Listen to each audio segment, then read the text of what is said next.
Alright, welcome back. So, in this video, we're now going to talk about a phenomenon that I call subconscious entropy. Right? So, subconscious entropy, kind of like it sounds, is the subconscious version of the physical phenomenon known as entropy, right? Which is studied in physics and mechanics.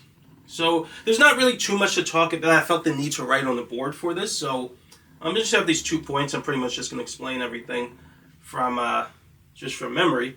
But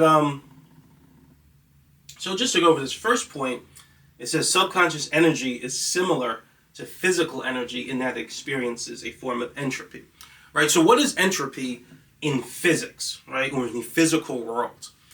Well, I'm not a physicist, right? So I consider myself to be a physics enthusiast, right? So I like to study physics and mechanics and science and things like that.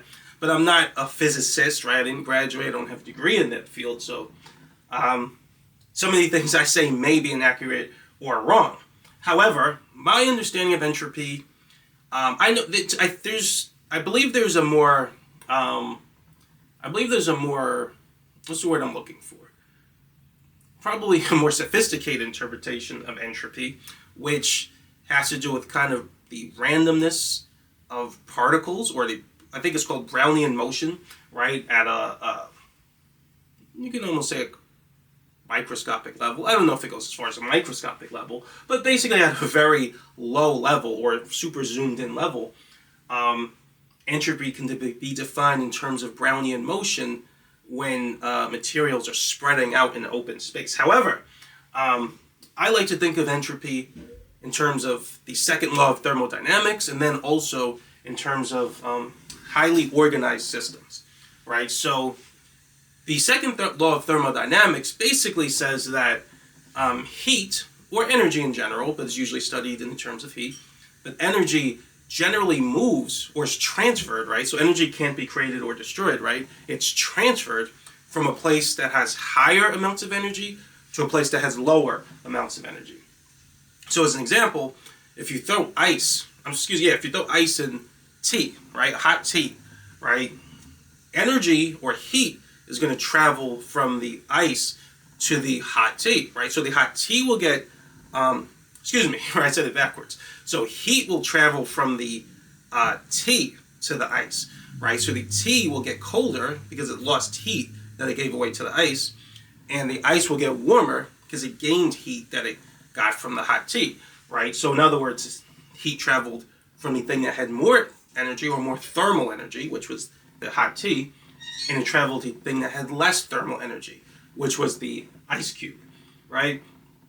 Now, in terms of where that, how you interpret that in terms of highly organized systems, is that highly organized systems basically express that rule by virtue of the fact that highly organized systems generally require more energy than less organized systems. And a good example of that I like to give is the concept of marbles, right? So if you just take marbles, right? If you have a jar of marbles and you throw it on the floor, right? It'll flow everywhere, right? So they'll just randomly kind of spread out across the floor. Now, if you wanted to put those marbles into a more organized pattern, right? Or in a more organized set, right? Let's say you have the green marbles here, the blue marbles here, the marbles with, certain types of patterns here, more simple patterns here. That would take more energy to organize it in that way. So even if it's me just moving it around, that still requires more energy to be exerted on the marbles than the energy it takes to just throw them around randomly, right? So in a sense, a more organized system always requires more energy to maintain itself than a less organized system. And that ultimately is a reflection of the second law of thermodynamics. At least that's my interpretation of it, right? So that's basically entropy in physical systems.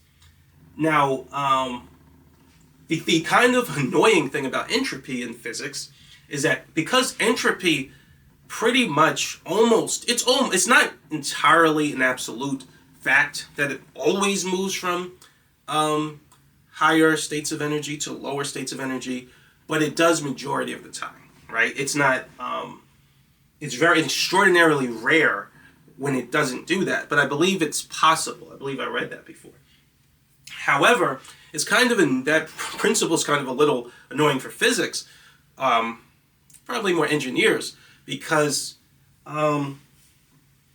if energy is always moving from higher to lower, it means that you're always going to have to find an energy source that basically has an abundant amount, because you can only make it travel in one direction in all practical circumstances. So you always need to find some place that has a large abundance of energy in order to supply that energy to something else that doesn't have much, right? Which is why we have an energy problem on Earth, right? We have to keep finding sources of energy because we keep needing to find sources of energy that we can collect or put into amounts that are very abundant compared to the things that we need to power with that energy. Now, the thing about that is that your subconscious works almost the exact same way, right? It has a form of entropy, and it also has an energy problem, just like physical energy. So what do I mean by that? Well, before going to this next point,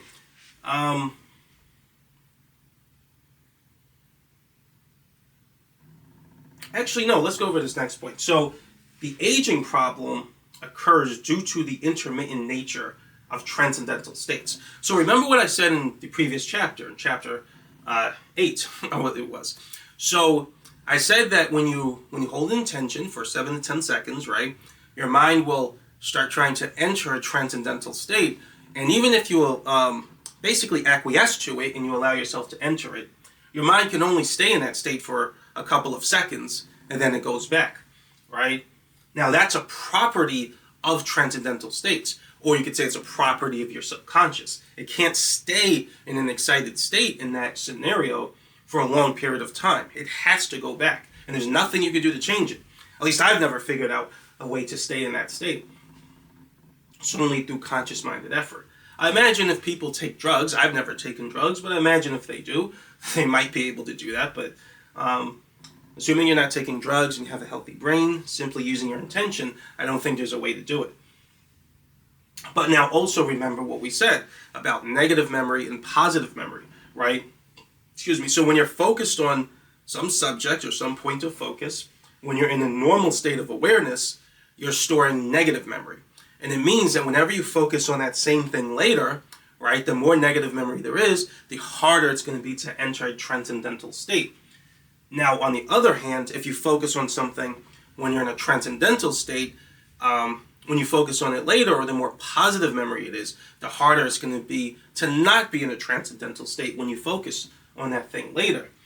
Now, if the subconscious favors, right, a ground state, meaning that it has a much easier time staying in a ground state than it does in a transcendental state or an excited state, what that ends up meaning overall is that majority of the time, right, so the majority of your day, when you're focused on random things, most of that time you're going to spend focused on things in your subconscious's ground state, right, or in a normal state of awareness. And what that means is that your subconscious memory is generally going to favor the buildup of negative memory over positive memory. Now, if your subconscious favors negative memory, what that means is that it's pretty much always going to be trying to go to a state where it has a hard time entering a transcendental state, right? So, and that's actually where the aging problem comes from. That's why things get old to us, because the subconscious favors its ground state over its excited state. And so it's always building up negative memory. So as an example, if I listen to a song, right? Let's say I listen to a song. Now, when the song is new, right, there's no negative memory. There's not even that much positive memory. But when it is new, and I focus on it, right, because there's no negative memory in my subconscious, there's really not much memory at all, I can very easily enter a transcendental state. Because remember what I said, negative memory prevents you from entering a transcendental state. When there's no negative memory, it's very easy to enter a transcendental state. So when I'm listening to a new song, I enter a transcendental state very easily, and as I'm focused on that song in a transcendental state, I keep building positive memory. That's why you feel more emotion as you listen to a new song. You feel more emotion very easily, and you can sort of play kind of a music video in your mind, which is transcendental imagination, you can do that very easily. In other words, your subconscious charges very easily when the song is new. And as you keep doing that, right, as you keep listening to a song over and over, positive memory keeps building up more and more and more. So you'll notice when you first listen to a song for the very first time, you don't instantaneously feel a whole bunch of emotion. But as you keep listening to the song, let's say 2 or 3 more times, you'll start to feel more emotion. And then you can feel, as you keep listening to it, you'll continue to feel more emotion. In other words, positive memory is building up. However, and I'll just make the graph here, which is pretty much the same graph I made before. But if this is the time axis, and this is your charge, you can say that when something's new, it builds up like this. And then, that's not exactly the curve that would be as time goes on. It would be more linear than that. But you get the point. So when there's no negative memory, and you listen to the song and you keep focusing on the song in a transcendental state, the subconscious memory is very positive. So let's say I stop listening to that new song for a little while. I stop for the day and I listen to it the next day. I'm still going to feel a lot of emotion because the energy component of the subconscious memory hasn't discharged yet, right? And the memory is still positive. So when I listen to that song, I'll feel a lot of emotion. Like this, that's why, you know, if you listen to a song on the radio you really like, even if you're not necessarily looking for the song, when you hear it the next day, you'll be like, oh yeah, this is my jam, I really like it, and you'll feel a lot of emotion again, right? And you'll feel that way the next day, you know, if you didn't listen to it that much that day too. And pretty much it'll maintain a certain degree of easiness with which you're able to be stimulated, emotionally stimulated by the song, so long as the energy component hasn't discharged, which we'll talk about how long it discharges, I think, in the next chapter. How long it takes to discharge. But you'll keep feeling that way.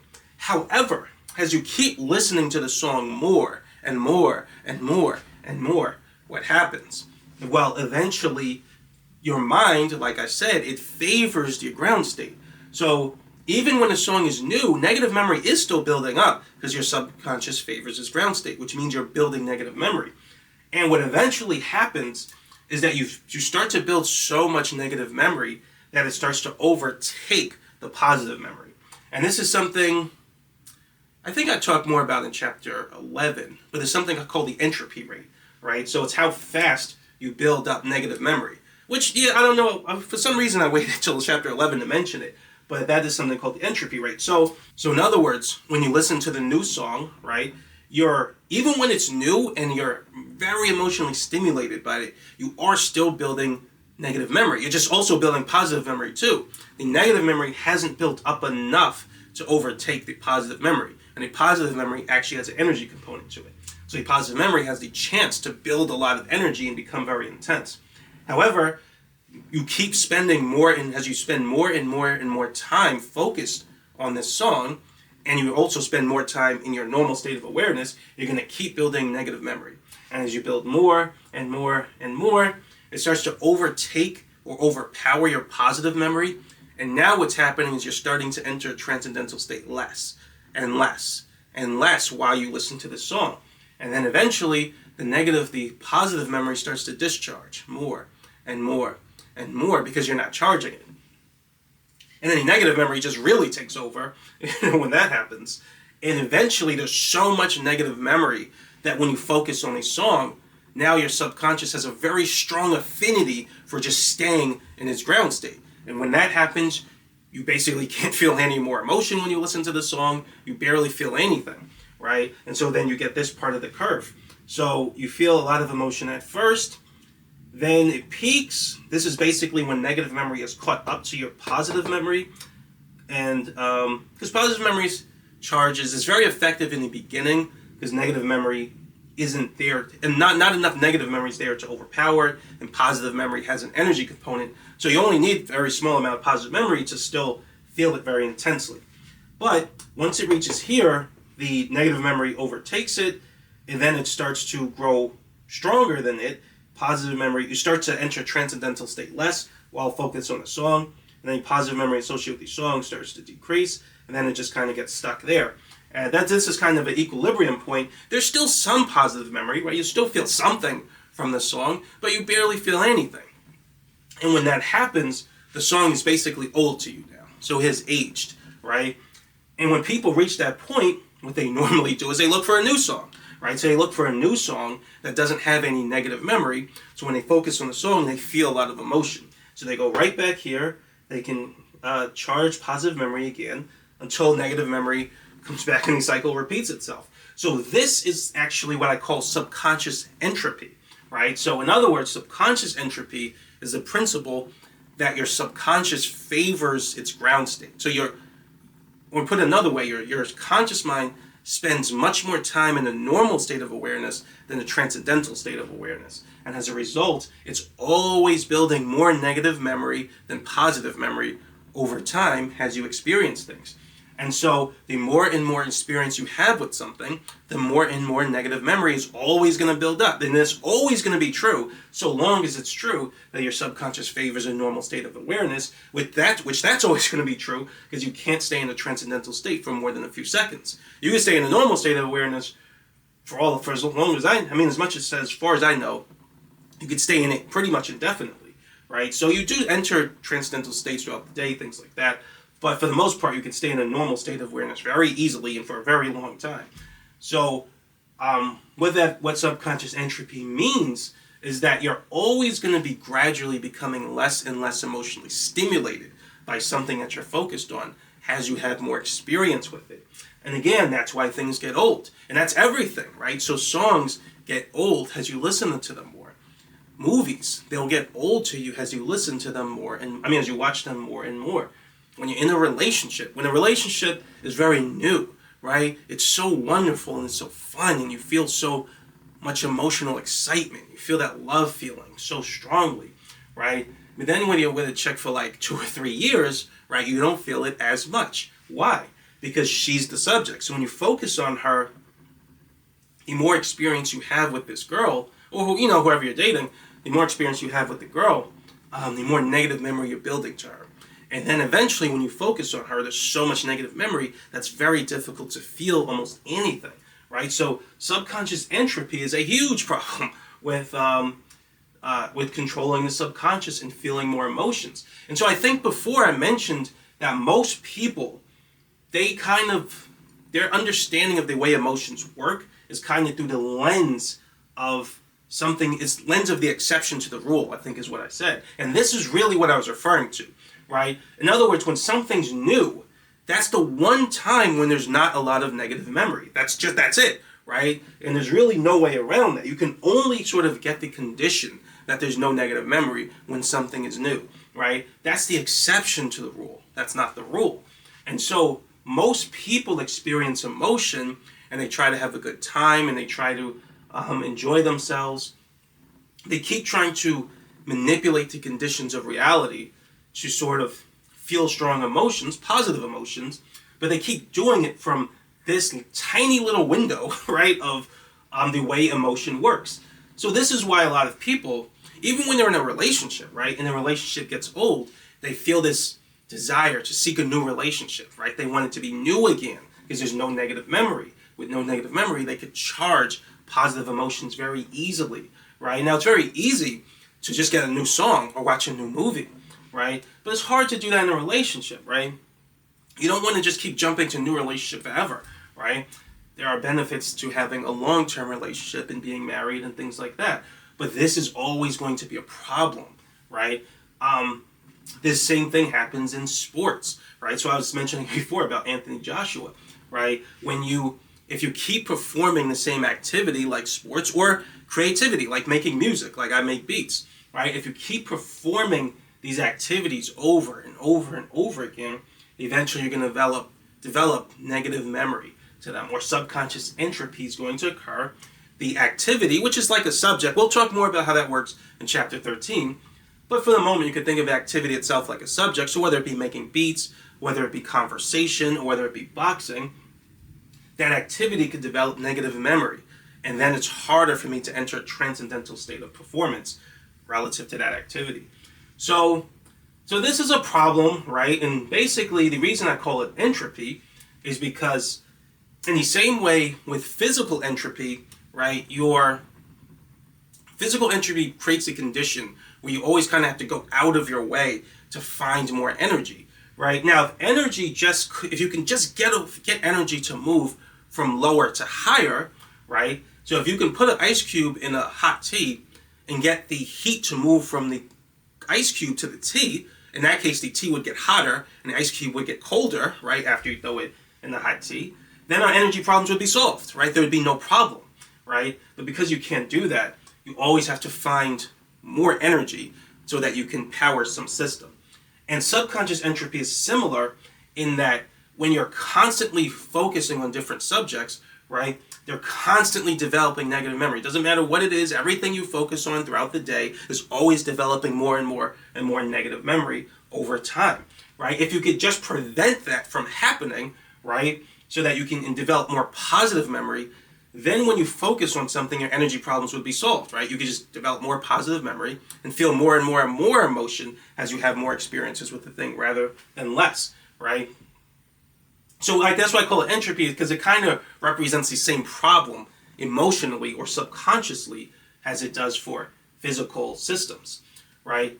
But unlike physical systems, right, with subconscious entropy, there is a way to overcome this. So it is possible to focus on the subject and learn how to actually just build more and more and more positive memory endlessly. So you can get around the negative memory problem or subconscious entropy, which there's no way to do that with physical systems with actual entropy, but you can do it with the subconscious. So that's basically what we're going to talk about how to do in chapter 11. We're going to talk about how to charge your subconscious in a way that helps you to get around this entropy problem, right? So when you're doing it that way, you can focus on the subject and it doesn't get old to you, right? You'll feel more and more and more and more emotional stimulation endlessly as you feel it, as you focus on the thing more and more. Oh, I forgot to mention that the reason subconscious entropy occurs, right? The reason your body actually favors its ground state or normal state of awareness, and it prevents your subconscious from staying in this excited state too long, is that if it didn't do that, right, your subconscious energy would charge out of control forever, right? So for example, remember this part right here. So I said when you focus on the song, right, for the first time, and you listen to it a few times, because there's no negative memory, you enter a transcendental state very easily. And when you do, you build positive memory for this thing you're focused on, for the song. As because you're building positive memory, your subconscious charges. So this graph represents your charge. This represents time, so it goes up. Now, if your body didn't create that dampening effect, so I call it dampening effect because negative memory dampens your ability to charge.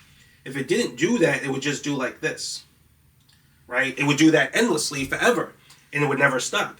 And what that means is when you first listen to a song and it's very emotionally stimulating and you really like it and you want to keep listening to it, if your body didn't cut you off at some point, you could keep listening to it forever and keep enjoying it endlessly, and eventually you would be so emotionally stimulated by it and you would be so charged up by it that you would kind of go crazy, right? You would feel such emotional joy and stimulation, but your subconscious would also compel you extremely powerfully. Your thoughts would be racing all over the place, which is what happens when you're in a very emotional state. You would likely just get addicted to the song, right? And you wouldn't stop listening to it because it feels so good and your subconscious keeps charging when you listen to it. And that's not just songs. Imagine if your favorite movie, right? So if you watched your favorite movie, if you kept charging every time you watched it, you would just keep watching it and you would charge endlessly. If being with someone in a relationship kept feeling good, it would keep charging endlessly. So people don't realize that, right? People think that, especially in relationships, they think that their spouse. It's kind of funny to me because it just doesn't make any sense because I think of things in these terms. But if your girlfriend or your boyfriend or whatever, when you're in a relationship with them, right, and you really enjoy your time with them when the relationship is new, and when the relationship gets old, you don't enjoy it as much. It's actually a lot of times, not always, but a lot of times it's because of this problem, right? If the body didn't stop you from being able to enjoy your time with them, then your subconscious would charge endlessly, and then you would get addicted to them, and you'd go crazy, right? So, when you see like young couples in love, and they do crazy stuff like getting each other's tattoos, and their tattoo of their name on each other, right? They would feel those emotions endlessly and would never turn off, right? They would just want to be around each other all the time, and it might feel good, but there's no way they could function in society and in their life like that, right? So it's almost like they would become endlessly addicted to these experiences. Addiction's not quite the right word, but addiction is actually a word that is something we're going to talk about more in terms of spirituality. It goes beyond just a physical state of the brain, but so it's not quite the addiction is what they would feel, but they would feel something that's similar to addiction, right? There's no way they can function in this world, with their subconscious charging all over the place. They go crazy, right? Everybody would. So it's actually a wonderful thing that your body prevents you from charging energy, or prevents you from being able to continuously feel strong emotions from things you focus on.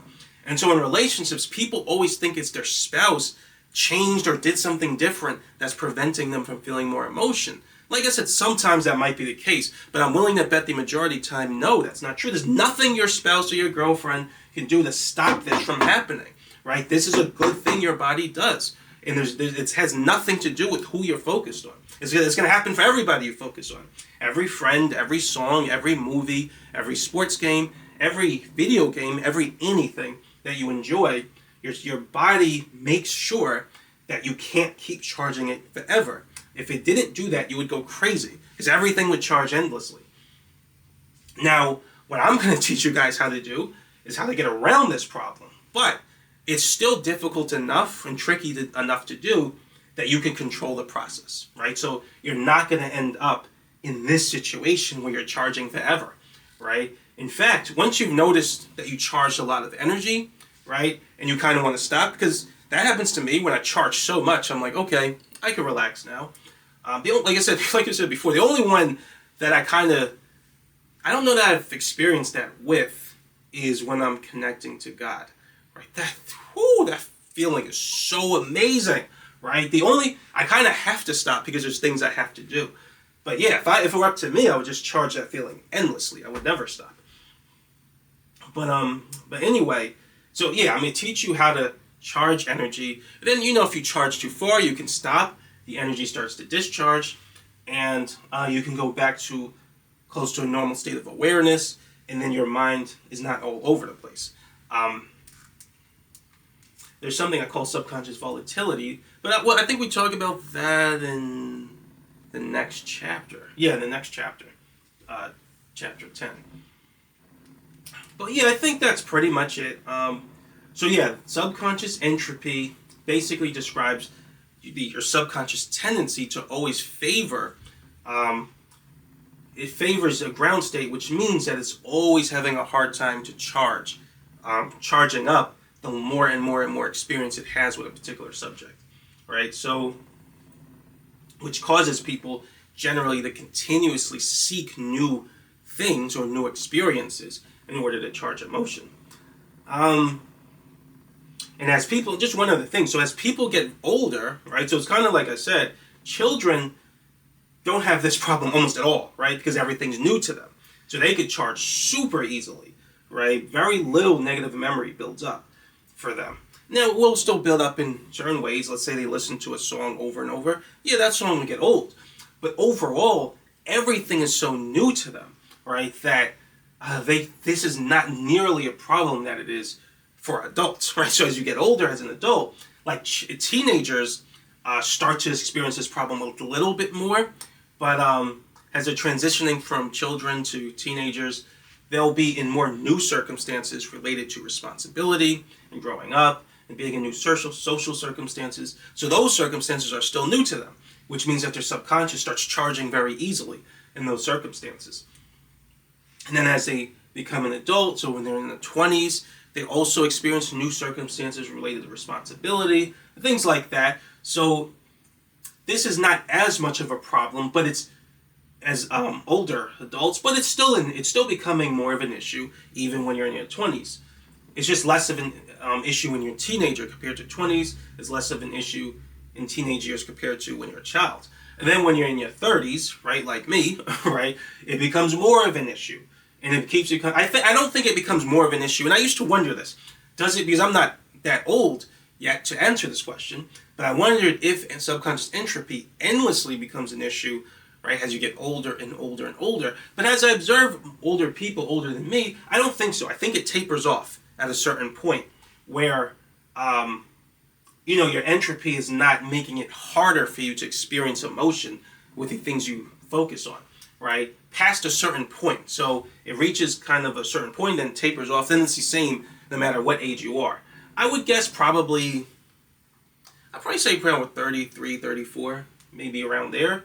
It tapers off and reaches the kind of maximum value, right? And then you're pretty much going to have the same affinity for experiencing emotion, probably from there on until you're an old person, until you're like in your 70s or 80s. But yeah, that's subconscious entropy in a nutshell. I think next video we'll talk about the myth of absolute focus, which is not super important, but I think it's important enough to understand about the nature of subconscious energy. So we'll talk about that. Then I think that'll be the last video, and then we'll move on to chapter 10, where we talk a little more about subconscious memory, and what I call active and passive states. Right? So so that's everything. So thanks for watching, and I'll see you next video.